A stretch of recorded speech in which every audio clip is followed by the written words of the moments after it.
Hi, I'm Scott Newman and welcome to another Lorbeck Luxury Cars Friday Drive, where today's star is the incredible Mercedes AMG GT Black Series.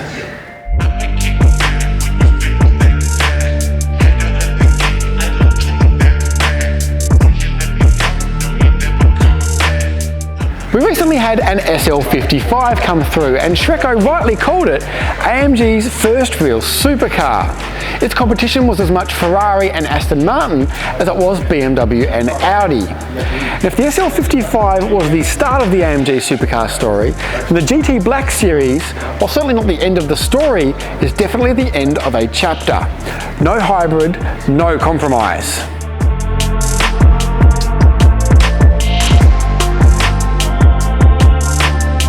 Just 28 of these monsters came to Australia, and AMG threw everything at this car in an attempt to become the fastest production car around the world's most fearsome racetrack, the Nürburgring in Germany.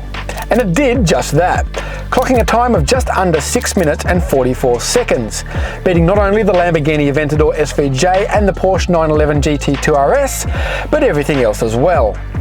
To put that in perspective, that's around 25 seconds quicker than a regular AMG GTR.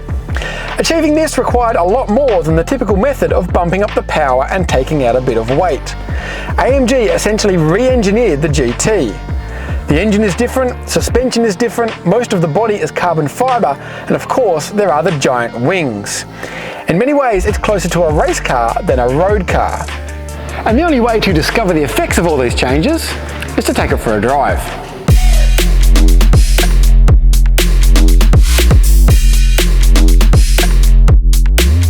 This is quite an exciting moment for me, apart from the obvious reason of driving a $1 million supercar. I've been very lucky to have driven every AMG T, from the base Roadster all the way up to the limited edition and awesome GTR Pro. But until now, the Black Series had eluded me. The first thing you notice about the GT Black Series is that it sounds very different to your typical V8 AMG. That's because the 4-litre twin-turbo engine was switched to a flat-plane configuration. Now, if you're not an engineer, don't worry, neither am I.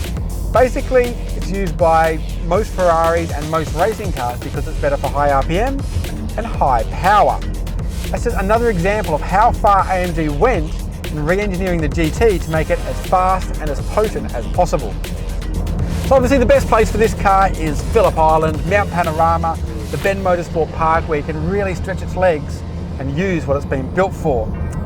We're not there today, sadly, we're just in the suburbs of Melbourne, but I've got to say, in this environment, it's not actually any more difficult to drive than an AMG GT, a regular one.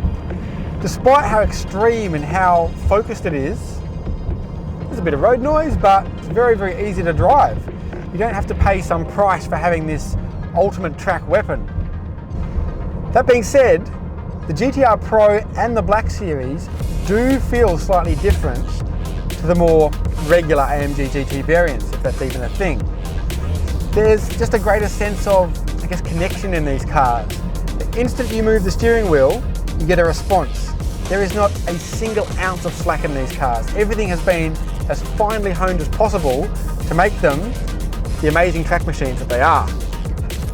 In fact, even just cruising along in comfort mode like we are now, you can just feel that this car wants to go, wants to run and run and run. If I want to do that, I'd have to buy it.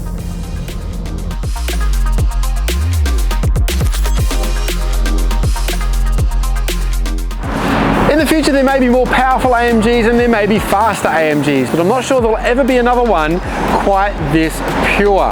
This is not only one of the most exotic Mercedes ever built, it's one of the most focused production cars that's ever been made. I'm Scott Newman and thanks for watching Lorbeck Luxury Cars Friday Drive.